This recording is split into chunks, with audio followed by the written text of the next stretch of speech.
All right, while I'm waiting on my son, let's give a talk about how to create in the middle of chaos. Y'all, I'm gonna date this video because let's use it as a time capsule, okay? But it is February 7th, 2025. We are close to 3 weeks into a new administration that is like destroying everything. So this channel is not going to be about that. And what has kept me stuck was the fight, the internal fight between deciding how I wanted to show up. Like, I had a plan before the new year and everything just sped into chaos, like absolute chaos. I became obsessed with finding out how this could not happen. I looked up laws, I looked up loopholes, I looked up everything, to the point where, y'all, I have no nails, okay? I'm so embarrassed to show you this. I'm a nail biter on the regular, but like, I have no nails. In fact, one set of nails is bitten so badly that I have like a bruise on my nail. I have none because the anxiety ate at me as I ate at my nails, okay? So I didn't do what I had planned to do. I made a bingo card. It was going to be great. I was like, it's a video every week for the first quarter, you know, just trying to build up my store, my library of content. And I just couldn't. And then everything sped up once that seat was filled. And then the question became, how can I show up? How can I talk about the things that I had planned to talk about, ignoring this big old elephant in the room?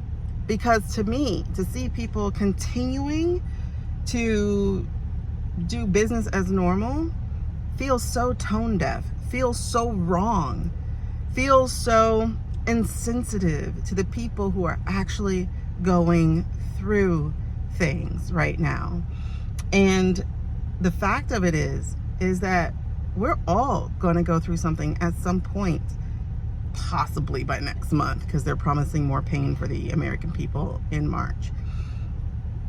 But I wanted to really like also do more empowering type of content. Like, that was my plan, is to start talking about how you can use your voice. And for me, it felt so conflicting that if I don't show up and speak on these things, that I feel like a hypocrite, because I have a voice, I have an opinion about what's going on. And so I was in a wrestle. I was in a fight club with myself because I didn't know how to move forward on this. And then there was a creator on here. I'll have to look up her name. It's Sam something.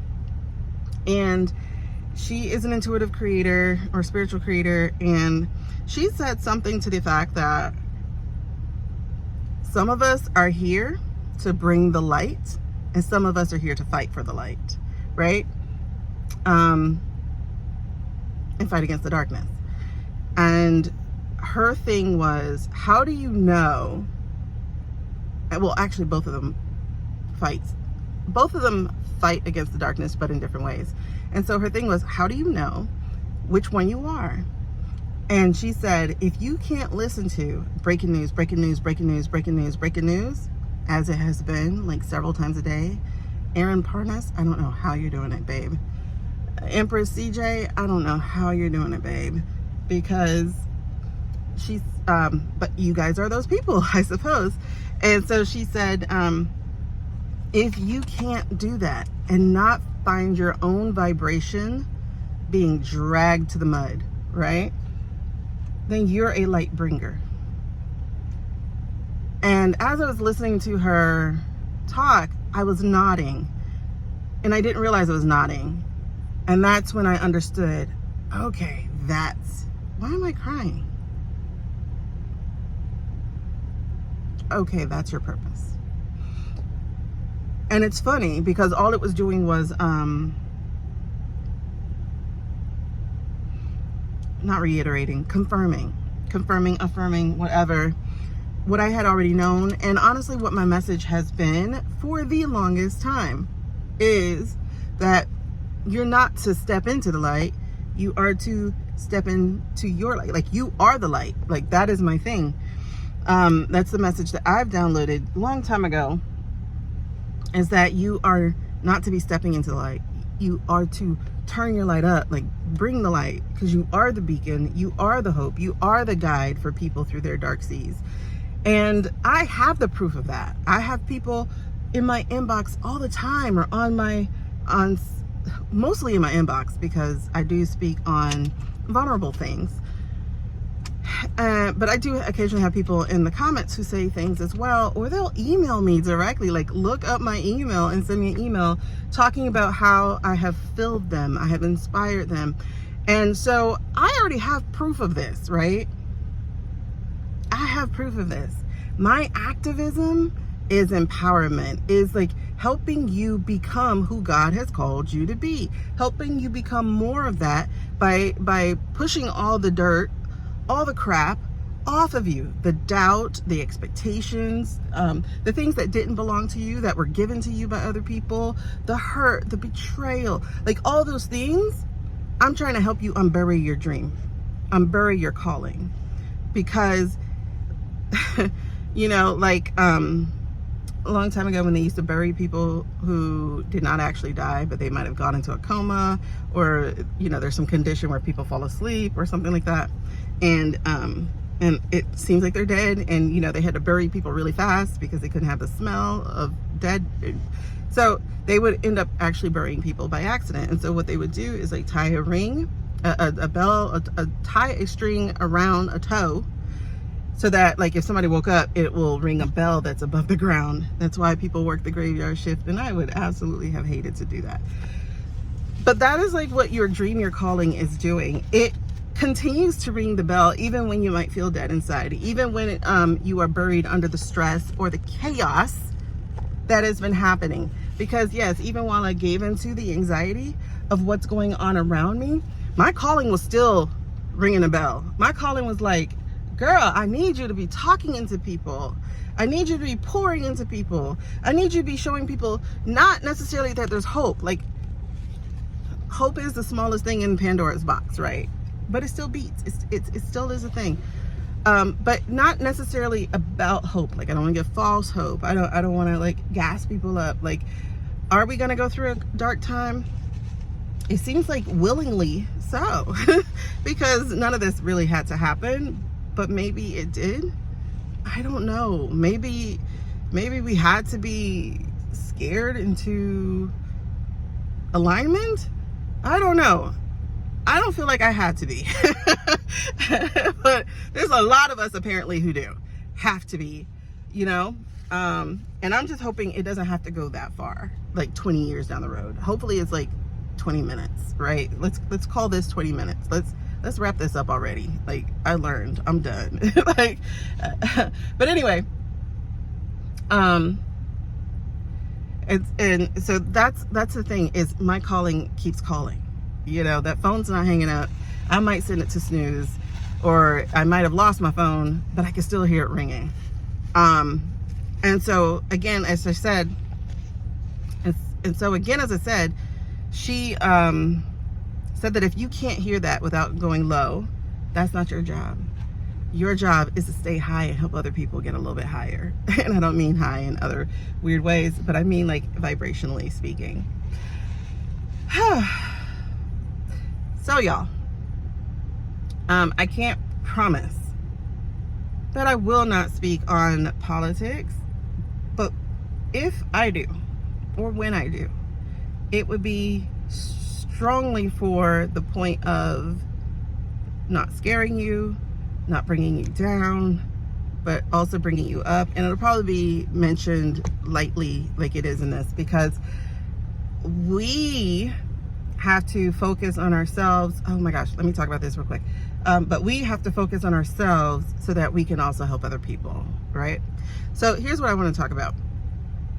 in doing some kind of research, I can't remember what I was looking up for, something on LinkedIn, because you know LinkedIn is a weird place. But I went and I looked up Maslow's hierarchy of needs, because this is what all this politics is doing, is bringing a lot of us back down to our base point. And I knew that Maslow got his hierarchy from the Blackfoot Nation by studying theirs, right? And as I was explaining it to someone this week, I realized the difference between those two. So it's not exactly like he stole it. He just didn't give any attribution to it. So I guess, yeah, technically he stole it. But his is different. His is different from Blackfoot. And I understood why. Because the Blackfoot Nation was a tribe, a family of people, right? So their hierarchy had 3. And it started at self-actualization. Know who you are, know what your purpose is, and then it goes to community actualization or something like that. So that you can, once you know who you are, what you're here to do, now you can pour into the community because you know where you fit, right? And then it goes to something about like perpetuity. So it's like bringing, like becoming part of the stars, so that you're the person that brings guidance even from beyond your own life, right? So it's like 3 different levels, right? Maslow's has 7, and Maslow's bottom level, self-actualization is like Maslow's top level. He does have transcendence, but say self-actualization, right? But the bottom level of it is base needs, physiology, food, sleep, shelter, sex, like those type of things. And then above that is going to be, I forgot his levels. One is like safety. I'm gonna have to look his levels up. In fact, if I get a little fancy, I might put it here. Or I might just go ahead and look it up real quick. Oh my God, what are his 7 levels? Anyway, basically, I looked at them and I was like, what's the difference? The Blackfoot is a tribe. So those bottom ones are covered, right? Like stability and stuff like that. Like that is the next level. Like knowing where your house is, like knowing where you're gonna sleep, not just that you're sleeping, like feeling safe to sleep and all those things. And then it goes into, being able to seek knowledge, like to know and be understood, and then to have family and friends and community of some sort, right? And then to be able to share that knowledge or what have you, and then self-actualization, because you know who you are, right? Oh, not being able to share the knowledge, something like that. But then it's also being able to have a life where you can like have luxuries or whatever you want, right? So that's the level just below or so, self-actualization. So it's like being able to go shopping and not worry about any of the lower levels. So that makes sense. And so the difference is the Blackfoot already has that as part of a tribe, because you know where you are, you know where you fit in, you know who your community is, you know how you can add, you know all these different things, right? Hold on, let me correct that. Because theirs is know who you are and know how you can help the community with it. But you know how you're going to eat, because as a tribe, you guys are figuring that out. You know where you're going to sleep and eat, because as a tribe, you already figured that out. You know who your family and friends are, because as a tribe, you know. So like those things are taken care of because of the tribe community life type of thing. But it's not in the American culture. It's not in the Western culture, because we have so many people who don't have a tribe, who don't have a family they can trust or lean on. They don't have love or being loved. They don't know where they're going to sleep. They don't get a chance to even get enough sleep if they do have a house, because they have to do 3 or 4 jobs to make sure that they can actually eat as well. So in American culture, we're not taken care of at the base level. Like all 4 of the bottom ones are like basic needs, of humanity, and that's not taken care of in this capitalistic society instead of a community type of society, right? So that's why there's a difference of those hierarchy needs. And I don't know if we're ever going to get there as an American society. We have 50 different countries that we call states, and we have some very entrenched problems that have been here for decades, equal centuries. So I don't think we'll ever be one, like on one accord in that way. And then on top of that, we have like a lot of different cultures. And I don't just mean from different countries. I mean from the different areas and different parts of the areas, like North Florida and South Florida are two different people, right? You know, they're really two different states. So I don't know if we'll ever be on like one accord like that. Like, but there are basic values that we don't have that need to come back, such as honor and compassion and community and those types of things. And I think those can come back.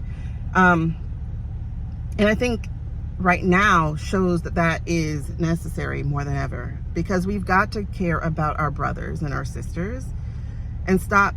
We got to be more the Abel than the Cain, and we are able to be more Abel, but we need to stop being trained to be Cain. We need to stop raising Cains up into positions of power where it's all self, because I don't really understand. Like, I don't think billionaires are inherently evil. I just don't understand why these people will hurt others to keep money when, like, they don't want to pay taxes. But dude, your taxes are equivalent to like 5 figures for us. Like, why would you hurt people to not pay the equivalence of, say, like $75,000? Why would you hurt people so you don't pay that? Like, why would you really strip away their insurance, their Medicaid, their Social Security, their safety, so that you don't pay like $75,000 equivalent?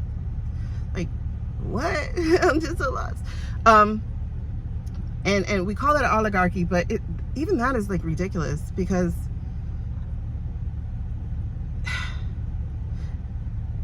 why are you holding on to something you can't take anywhere? And many of these people aren't even leaving it for legacy, because they're not giving it to their children. Or they, you know, like, it's crazy stuff. Like, a lot of them aren't. But anyway, be less Cain, be more Abel, okay? And you are able to be more Abel. So that's what we're going to be talking about. Is like, we're going to be unpacking the dirt. We're going to be lifting it off, so that you can unbury yourself, unbury your calling, unbury your purpose, unbury your mission, unbury you. Let your light shine. We gotta polish off. We gotta polish it off so that that light can shine through you. You are a being of light. You didn't come here to be buried. You came here to learn. And now that you are learning, it's time to start shining. All right. Love y'all. This is long enough. Stay tuned. I am going to do these, and I'm going to be committed to it. I'm going to be committed to it, because this is my part of the fight. I am going to bring my light to help ignite or relight or put some more shine on yours. All right, y'all. Remember, use your voice. Nothing changes if you stay silent.